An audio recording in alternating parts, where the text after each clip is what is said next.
Hello, everyone. I'm Sha, the writing and research half of the Tales and Oracle of 11. Some of you may know me as Little Cat on this channel, but for those who are new, hello, hello, hello, and I hope you're having a great week, month, year, and beyond. We've got a lot of stories to go through for this video, and again, I had to cut out so much content, and I'm a little bit sad. Life giveth, life taketh away, and if you want to hear more of this conversation, let me know in the comments and we'll come up with something. Please enjoy the delightful Kevin, our guest artist from Myanmar. I am Kevin Line. I am an illustrator from Myanmar, and you can find my works on ArtStation at Kevin Line, and I post most of my stuff on Instagram. It's at the Goat Slayer. How'd you find yourself in the arts? Like, was that an easy process? Because like your background wise, I'm gonna call you a third culture kid. Like, there is no way out of this. How did I find myself in the arts? Well, I have to admit, like, I think about this a lot, really, and I feel like had I not gone, had I not taken this route, I probably wouldn't be doing art as like seriously as I thought I would be. Mm. Because when I was younger, the only reason I picked up the pencil because I want to one up my brother. Like I have an older brother. He Mm-hmm. was like those when we were younger. You know those little like drawing books that Uh-huh. has the tracing paper in between, like the printout of like I don't know, like Power Rangers or Disney cartoons or something like that. Yeah, yeah, There's this yeah. tracing paper where you're supposed to like trace the outline, right? Uh-huh. I remember very distinctly he didn't use the tracing paper, but he instead do a one-to-one copy without the tracing of like one of the characters. No, it's not even a character. It was something so complex. It was a robot. I think it's like a Power Ranger Megazord or something. Yeah. Uh-huh. It was something along those lines. And I was blown away. I was absolutely blown away. Because here is like what 3-year-old me who can't even like trace to save his own life, and here's my brother. I think how old was he? Definitely older than me. I can't remember specifically. He's just doing this one-to-one, and it's very accurate. And I thought, oh my god, I want him to just keep doing it. And obviously, like for me, and obviously he was like, I think like 2 drawings later, he's like, guy, like, can you just for lack of attention, can you just buzz off? Like, I don't want to do this anymore. So I got a little mad, and I was like, well, I'll show you. Yeah, I'll show you. I can do this. Picked up the pencil, and the rest is history. Yeah. It's a little brother goes, well, I'll do it myself. I'll do it myself, and yeah, and I've been doing it, yeah, till now, really. That's wild. I love that story so much. Did he become an artist or did he like become something else? He's a 3D modeler now for a video game Ah, company. Yeah. okay, okay. So art pretty much runs in your family. Uh, Not really. I think it's just we. I think my older brother and me are the only 2 outliers because the rest were heavily into like business. Not a trace of like artistic like. Okay. Not a trace of artistic like ambition in like my family. I think my dad, he was in a band. He played bass for a band when he was younger. That is so I think he cool. gave it. Yeah, but he gave it up to when he has a family, and he basically became a import export Ah, manager. I think it was. Yeah. that is so funny. That is so funny. Like the bassist gives up his I don't okay. I'm one of those people like I listen to so much music. I'm a Mhm. fan of bands. I'm a fan of virtuosos. So when I hear stories Mhm. about somebody sort of having to give up something that they did, my question is how much did you want it versus how much was life coming to knock on your door?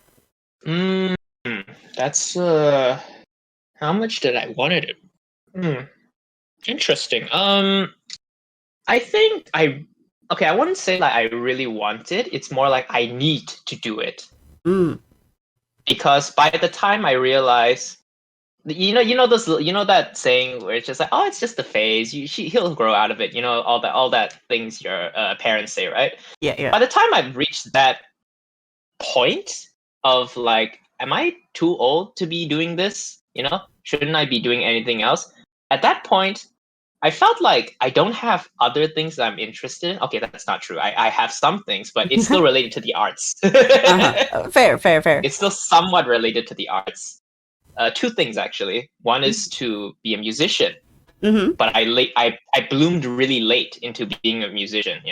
Mm-hmm. And the second choice is to be a chef, which I also bloomed very late into. Like, obviously my mom didn't approve of me being a musician, and she also for some reason didn't approve of me being a chef.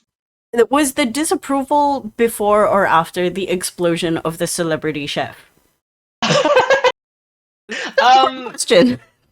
I think no. My mom did not watch like the celebrity chefs. I think she doesn't watch a whole lot of like English based like TV shows. So Uh-huh. like Master Chef and those the food channels, Anthony Bourdain.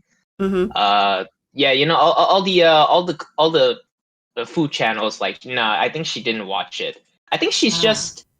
she's only worried because she is friends with a lot of like cooks and chefs before, and Mm-hmm. she knows the amount of work they have to go through. Mm-hmm. And I think she just kind of wants me to spare me Mm-hmm. the, I get it. I the get it. the the load. Yeah, because at the time I think I was like 12 or 13 when I first learned how to make chicken nuggets. Right, she was so Mm-hmm. impressed. But then I think like a year later, I was like, oh, mom, I think I want to be a chef. And she's just like, you might want to hold off on that. You want to hold off on that, chief.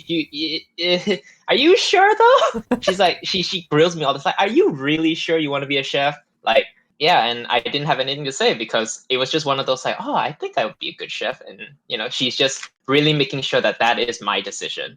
Mm-hmm. So she grills me a lot, right? Oh, that's so good. So you didn't really Yeah. have any opposition, like any strong opposition from your parents to be like a lawyer, a doctor, an engineer, the big five. Okay, so about that, right? I think that like slowly eroded over time. Definitely when I was younger, Mm-hmm. they have like aspirations like, oh, you could be a businessman. You could be like going to law like your mom, right? Oh yeah, my mom's a lawyer. That's why she grills me a lot. Hey! Yeah, I had no idea like how subtle her like manipulations were, but yeah, until I seen her in action, and I was just blown away. You understand. You're but, like, but I but see now why you became a lawyer, mom. yeah, she just has questions for everything, and it's just insane. But yeah, she just knows how to question you and knows how to like, for lack of a better word, manipulate you essentially. Okay. Okay. Doing that cross Yeah. examination. So Oh it yeah, must be she's hard for so you to good. like sneak out of the house and try to find reasons to stay out without her going, Oh, yeah, where were you at 3 o'clock in the morning? I feel like she no, I think for luckily for her, she knows that look, I think she knows that okay, you're a teenager, you want to have a little bit of your own social life, so she allows it. So long as Oh, it's okay. within reason and you don't, get into the wrong crowd, you don't do drugs, you don't smoke, you don't like drink excessively, Mm-hmm. then she's fine with it, you know? Mm-hmm. Mm-hmm. Best Yeah, parents. so yeah, she's very open-minded about that. Of course, just within reason and in moderation. Yeah, at the time she's like, "Oh, maybe you want to do a business profession, maybe you want to, you know, do the lawyer, like be a lawyer like your mom, but it's okay, you're a kid. It's all right. You'll figure it out." I think by the time I was a teenager, when she realized like drawing is like a big part of Mm-hmm. like what I do, she has like concerns until my brother, when he was enrolling into art college, she was also very apprehensive, but Mm-hmm. until he got like immediately after graduation he got a job at a game company and see like how much money he made. I mean, it's not much, but it's a starting Mm-hmm. amount, right? Yeah, yeah, And yeah. that's when my mom's like, oh, so she's like, oh wow, turns out you can actually make a living off art. And then she just kind of like backs off. Like she's just like, okay, cool. It's this eternal worry of that generation of parents just going, how Oh are you going yeah, to live? And you're like, you know, just like that dude in Jurassic Park, life finds a way. finds a way. Life finds a way. Yeah, for sure. I have to thank my brother for that. I think if it weren't for him, my mom's like stance on like to pursue a career in art wouldn't have like softened as much. Your brother helped pave the way. And in the words of something I learned in law school, it opened the floodgates of litigation, except instead of litigation, art. Uh, yeah, for sure, for sure. How much do you know about the country that you reside in, punya sort of folk tales and oral history? How much do I know? I'm a little ashamed to admit this, but I don't know a whole lot of my own country's folktales. I think that's like one of my biggest regret, Mm-hmm. like now being an adult, is that I don't know a whole lot. I think one of the reasons why I didn't know so much is because definitely I couldn't speak Burmese until I was like 8. I mean, I Mm-hmm. understand it, but I don't fully get it, if that makes sense. Mm-hmm. Like, so because of that, I was very withdrawn. I wasn't like very active, you know? I was a pretty introverted kid actually. More so because I didn't want to go out, but also at the same time I didn't want to engage with like the neighborhood kids. Was it the So language thing? yeah, I think one language was like definitely a factor there, but also I think innately I just didn't want to go out, which also contributed to why I guess my language was stunted. Mm-hmm. And for the longest time, when I was a kid, I spoke English with my dad. Yeah, me and my dad, we just spoke English to each other. I think I understood my mom, but I never really like engaged with her more than just the basics. Mm-hmm. Yeah, and it's only until like when I was 8 or 9, I had this need to just suddenly this need to just kind of break out the cage, really, and like just start exploring, right? And that's when I picked up my own language. Mm-hmm. In terms of like how much I know in oral history, I really don't know a lot, Mm-hmm. unfortunately. I do too also wonder like how much of folk tales and oral like history has just been lost, Mm. and how much is there, it left in the country. I think also the reason why I don't know a whole lot is like no one really talks about it as much. Mm-hmm. And when I do, it's a very like TLDR sort of version, they don't really have like the full details. Yeah. So you ask one person, let's say this tale, and you ask another one, they'll say another rendition essentially. Somehow they have names, which I didn't even know, like especially for like Ngamoeyeik, right? Like the art that I did. I Yeah. didn't even know like this princess and the prince have names. There's a lot of You know, stories like I that.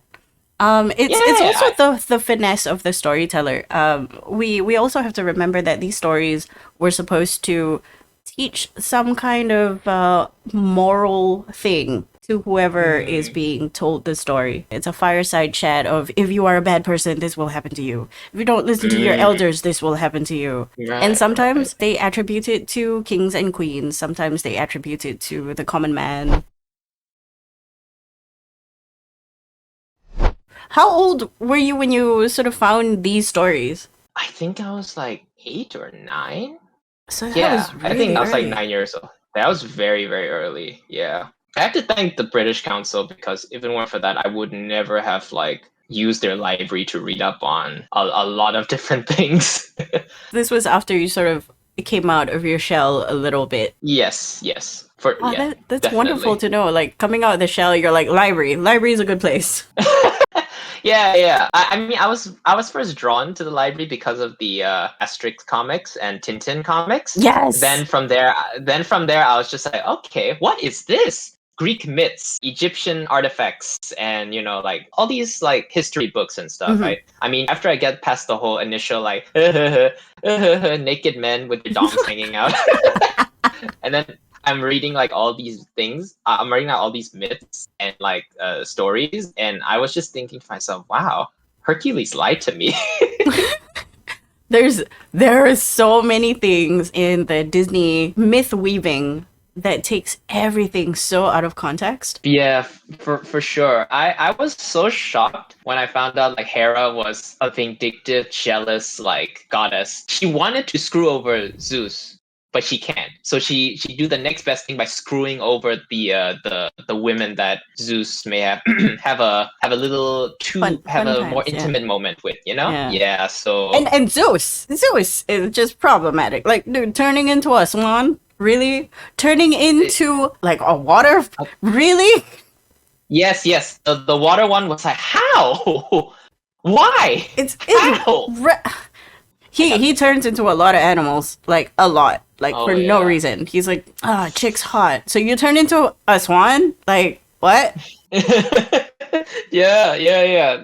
That was really messed up. I was just so how to say a little grossed out. I'm fascinated, but definitely very grossed out by the very incestuous Greek goddesses like Yeah. family tree. I mean, Yeah. when you're talking about the deification of whatever elements that exist in the pantheon, it's going to be very, very incestuous in the first place. It's not just Mm. Greek; it's the Egyptian mythology as well. It's like how I can't remember which one is the sister, which one is the brother. Like Sister Earth married Brother Sky. And that I can't Oh. remember the whole Okay. thing, Okay. but they're all very, very incestuous because it's sort of laid down the foundation for people who didn't have signs, essentially. Like how is the True. sky up above? How is it not falling over our heads? Okay, so you see once upon a time, blah blah blah. Everybody's like, okay, yeah, we accept this. We're gonna hunt now. Okay, bye. Mm-hmm. Yeah. At some point, I just told myself, like, okay, maybe gods don't procreate the same way we procreate. No. So I think that's like a blow soften to think of like, oh my god, like the incest. Ugh, I think no, no, I think thank my you. favorite one was how Aphrodite came to being. Oh yeah, Yeah, he, he she she wasn't conceived. She's literally a drop she of blood from the schlong of yeah, Poseidon. and she materialized as like the goddess of beauty and love and stuff. Yeah. That one's weird. That was so weird. It's like from sea foam, she rised up from blood of the schlong of. Okay. No, this is weird. Yeah, this is very weird.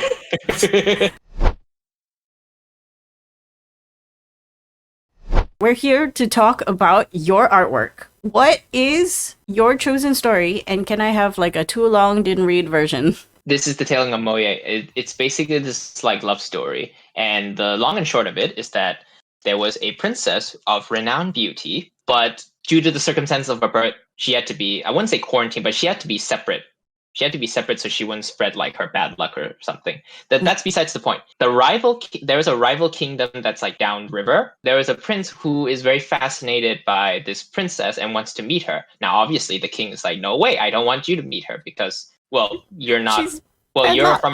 You're from a rival kingdom, and I can't just let you do that. So he just like denied all access to seeing the princess essentially. So the prince got the bright idea to enlist the help of a crocodile called Ngamoye, and basically they have a deal of saying like, okay, just help me travel upriver so that I can meet the princess essentially. And Ngamoye is like, yeah, sure, let's do that, right? And they go week after week. That's just how things have been going. And the prince and the princess were able to meet, and they fell in love and all that stuff. Now, in the background, there's this other crocodile called Malato. She's jealous of Ngamoye. I can't really remember what's the reason for. She's jealous of this Ngamoye, but because the prince have, yeah, this is such a weird concept to explain. It's like the prince has sort of like this ability to just sort of like manipulate creatures because of Wait, this dude, and so he had, what you're saying is he's Aquaman?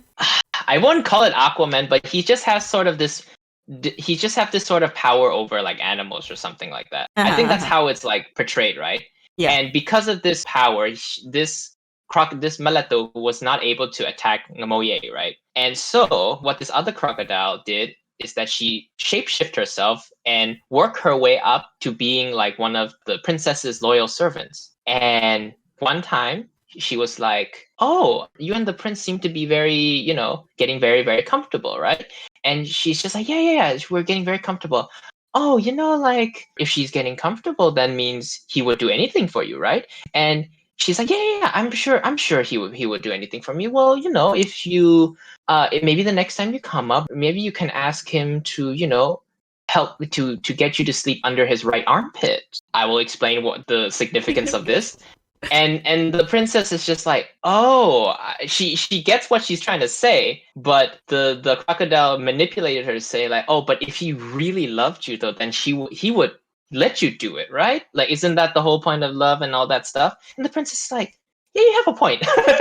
Wow. And yeah, you do have a point though. The next time the prince and the princess meet, she suggested like, as like sort of a test of love or something, just will you let me do it? Now the superstition goes is that I don't fully understand it too, but this is how it goes. Like if you get a woman to sleep under a man's right armpit, they kind of lost the pong. Like it's like a masculine energy, if that makes sense. What? Yeah, it's this sort of like masculine energy that makes you do all kinds of stuff in like the stories. It's a very I think it's very outdated, truth be told. But this essentially sealed the prince's fate because now that his power to kind of control other animals has weakened, the female crocodile was able to attack him essentially. Well, the prince was a unfortunate bystander. Let's just put it that way. It's so strange. That But is very okay. strange. Yeah, that's very strange. I think of it like this: if you put like if you go by this concept, right? If a man lets a woman under the right armpit, essentially it's bad luck. Let's just make it very simple. It's bad luck. That is fair. I think that's very stupid because you don't really think about, oh, my girl should like hug my girl at my left and always my left. I don't know anybody that I've heard of is very picky about like, oh, I'm gonna hug my girl on my left and only my left, you know? No one thinks of this. They just go and like, hug your girlfriend like Yeah, it's whichever just a hug, man. she Like, closest. Yeah, exactly. So it's a very weird thing. It's very very weird. But when he did that to prove his love for the princess, that's when he essentially sealed his fate. And sure enough, when the prince go back down the river, the Malato just attack, right? And in the ensuing fight, the poor prince was also, as I said, an unfortunate bystander, and Ngamoeyeik basically wanted to protect the prince by basically putting him in his mouth to protect him and going downstream, and all the while just protecting himself from like Malato's like attacks. Miraculously, after so many attacks going down by Malato going down the river, Ngamoeyeik is mortally wounded. But by the time that they reach the lower kingdom, the prince is already dead. He succumbed to his wounds essentially. oh no. Yeah, Okay. and basically hearing that the prince have kicked the bucket, the princess basically committed suicide. And it is said that when they have these funeral pyres for the prince and the princess, it is said that the smoke from the pyres basically join and unite, which is to symbolize like the prince and the princess have actually met in the afterlife, with Ngamoeyeik the crocodile just being like closely behind them essentially. Aw, Yes. that's like forever the prince's protector. Yeah, forever the prince's protector, yes. Was there a reason why Nomoye was the one specifically chosen? Was he like the prince's pet? Or I think it was because of his service to the prince, protecting him and like ferrying him up and down the river. I yeah, think but that's how why. did the prince pick Nomoye in the first place? Was he like, oh, I just saw a crocodile. You will help me, and the crocodile like, okay, I was I, going to I, work. I'm not too sure about the specifics, but I think it just is. Oh, okay, that's actually really nice, but also really depressing. A lot of the stories are That's just very really depressing. Yeah, they are depressing. And okay, look, I will honestly admit, if any Burmese people are in the comment, like when this interview goes live, please like clarify. I need to put a disclaimer. I'm not an expert on like folk tales. This is just what I remembered. I could totally be wrong, and if they have clarifications, please do. I'm entirely open to being corrected if I'm wrong. If I am wrong, yes. Same. I remember having a conversation with Sun about this, and I think it was something was too dark. I remember saying it's too dark. You and my employer, you and my boss the same. Like, why is your work always so dark? It's a really big problem, especially with cinema nowadays. Like everything is Mm-hmm. too dark because the television screens can sort of adjust to that, like the really good televisions. Mm, So they color grade based on the money that most people don't have. right, right. Yeah. I totally understand where she's coming from. Believe me, I've had people tell me that a lot. And I try my best, but I think I just really like dark stuff, I think. No, I don't know. But I'm trying to don't get make me a wrong. conscious effort to always, at least just to be safe, always like brighten it up a little bit more than you think Mhm. it should be. Yeah. That's fair. I have a problem with overcorrecting contrast. So that Ah. is my flaw. It's like contrast everything, and everybody's like, "Dude, this red is a little bit too red." They look like Yeah. they're having a seizure, and I'm like, "Okay, okay, I'm sorry, I'll put it back." I get you. I get you. I also used to be the same with saturation. Then again, Oh, my boss keeps telling me like, no, no, no, no, saturate it. I'm like, isn't it too much? No, no, no, no, no, do it, do it, do it. I was like, oh, okay, okay. like I'm always wondering what is the thought process behind like overdoing contrast or saturation or making it too dark or too bright. Because I know some people who over brightness correct. Like you do a lot of things dark, right? I have a friend Mm, who just everything is bright, everything is blinding. The pictures look good because of the mm. composition, but everything is bright. I see. I see. I can only speak for myself. I can't really speak for other people, but I think it's just personal preference, and it's only until someone who hasn't seen the art, when they've seen it, they're just like, okay, this is a little too dark slash too bright, and then you realize, oh yeah, you're actually right. I think that's been my experience so far. Uh-huh. I have like my boss come up to me, is just like, oh, I like everything, but I think it's just a little too dark, you know. Like it's been a running joke it's been like a running joke like with me and my boss. It's just like, hey man, can you just turn on the lights? Yeah. He does say that a lot, and Are you I, I serious? I think it's really just personal preference, Mm. and I think when people just point it out, then you can make your own judgment to say, okay, was this intentional, or maybe he has a point that you just need to brighten it up a lot more. Yeah.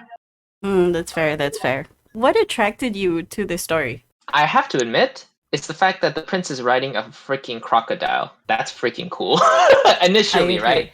Initially, I think also because this was really one of those stories where I was told about the concept of like, and I really don't want to say this because I don't believe in it. That Mm-hmm. in like basically to say like the man is like the big honcho. He's like the head honcho around these parts, right? And I don't Mm-hmm. believe in that. Mm-hmm. But it is interesting to know that there's this concept that the men can do great things, but if you let a lady underneath your right armpit, then you get like all this bad luck. That It's kind of interests me because I'm more interested in how did that come to be, like what sort of like thought process did people have to come to this conclusion, That's what interests me the most. mm.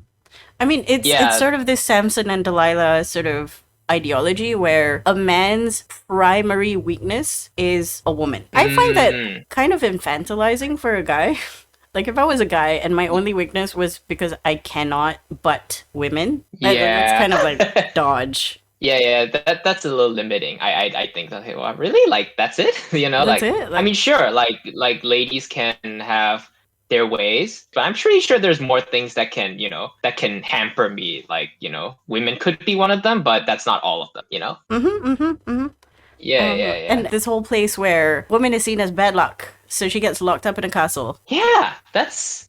Sorry. The small detail to why she's locked up is because the circumstances that she was born near a cemetery. Therefore, Mm. she is considered like a really like I guess bad omen. Which, in hindsight, now that I think about it, I'm just like, wow, bad luck, and yet you have the most prettiest like princess in all the kingdoms, and you call that bad luck. I'm like, okay, sure, Sure. In terms of, bad luck, I'm pretty sure she got a good deal out of that, right? Yeah, it's this weird superstition thing where had Mhm. she not been labeled as somebody who would bring ill omen or ill will towards whatever it is that she was supposed to bring ill will to, would all of this had happened? That is true.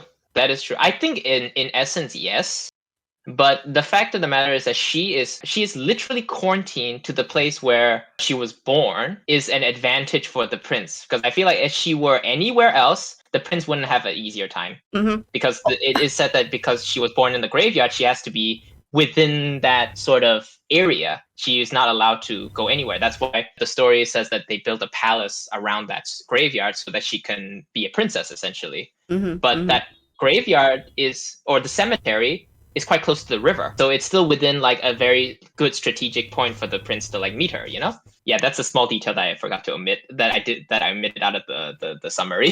No, it's fine. It's fine. But you are correct. Had it been anything else, I think the prince wouldn't have like got that idea to go upriver. You know. True. Also, what is the deal with this other crocodile? Like, what is their deal?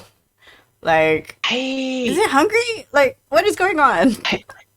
I suspect that the Malato has like sort of a grudge against Ngamoeyeik for Mm-hmm. something. I just can't remember. I think when I was told this, she was just brought up, but I never questioned like why did she hate Ngamoeyeik so much, right? All I know is that there was just a past transgression, and that's about it. They didn't, I think it was my maid who told me the story, Oh. and I only got the full details when I asked somebody, like a friend of mine, and he was like, "Oh yeah, the prince and princess got a name. There's like a name for the mystery crocodile," and I was like, "Wait, I didn't know this." I legitimately didn't know this. That is awesome. So you actually Yeah. engaged a lot of other people to be like, "Hey, I know this story and I want to draw it. I Double just check with you. Like, I give want to me double check with details." you. Like, am I just remembering it wrong? I did, and they gave me a few additional details. Again, as we discussed before, like because it's oral, it's passed down orally. Mhm. Don't think too deeply into what I just said. Because it's a oral tradition story, but there's going to be a few discrepancies and details just kind of lost, like between storyteller to storyteller. Mhm. So, but yeah, I was basically just asking my friend, like, "Yo, can you just like reconfirmed?" And he gave me additional details that I didn't even know were like part of the story. Did your friend know about this or did your friend go to their parents, grandma, uncle, aunt? No, no, he knows about this. Yeah. Oh. I think he's a lot more in tune with these stories than Mm. me actually. Looking at your piece, I think it's beautiful. Mm-hmm. I think how you did the smoke and the colors of the fire turning into the bluish purple smoke and how it turns into like Mm-hmm. two people embracing. I think it's gorgeous. Oh, thank you. Thank you What so much. directed you to arranging it in such a way? I have to admit, and this may be very underwhelming, but it's really just a gut feeling. That is not I just had underwhelming it. at all. It really is a gut feeling because when I think my approach to composition, I mean, it first starts with every starting rule for photography, rule of thirds, golden ratio, subject here, subject there for all that stuff. But at some point, I just had this gut feeling because I just wanted to show distance. Mm-hmm. I just wanted to show distance that one funeral pyre is here, another funeral pyre is somewhere off into the background. Obviously, if I try to do that in real scale, that will be a speck. Yeah, no. There'll be a speck. But no, so I just bend the rules a little bit and just say, okay, look, they're in different parts of the land, right? Mm-hmm. And I just wanted them to just kind of like meet it somewhere in the middle. So it's kind of like even if you stare from the moon down, you will notice that there are two funeral pyres going off, one in the background, one in the foreground. That's kind of how I wanted to say, like, oh, these two pyres are from different parts of the land, but they're joining together to meet up and have a happy afterlife together with Mm-hmm. their Mm-hmm. loyal magic crocodile. Magic crocodile. If I'm not mistaken, Myanmar is huge, Massive. which means it It, would be separated into regions and I want to say this in another way, like different tribes of people back then, right? Which means the stories would differ from tribe to tribe, or Oh, like the yes, creation yes. of the universe stories would differ. Hmm. How much of this history is preserved? Do you know? Do I know? Admittedly, I don't know, but definitely I'm okay. I won't rule out the fact that it is not preserved, but it's definitely not easy to come by. Mm, It's okay. definitely not easy to come by. And I'm pretty sure that if you go to like a Burmese bookstore, you can find one. But unfortunately, as I said, I'm not very literate in my own language. It's getting better now, but not to the point where I can fluently read like a whole book, you know? Mhm. I am so happy that you sat down with me to have a chat. I think it was a wonderful conversation, and I hope that we continue to keep in touch and you tell me more about your artistic forays because your art is wonderful and beautiful and amazing. I want to hear more about your girlfriend's bugs and whether or not we are going to get cats in the future in your life. But again, thank you so much for hanging out with me, and I hope to speak to you soon. And I hope to see the rest of you in the next interview with the next artist. Thank you so much. Have a good night No or good problem. day. Thank you. Be good, be safe, and goodbye. Bye.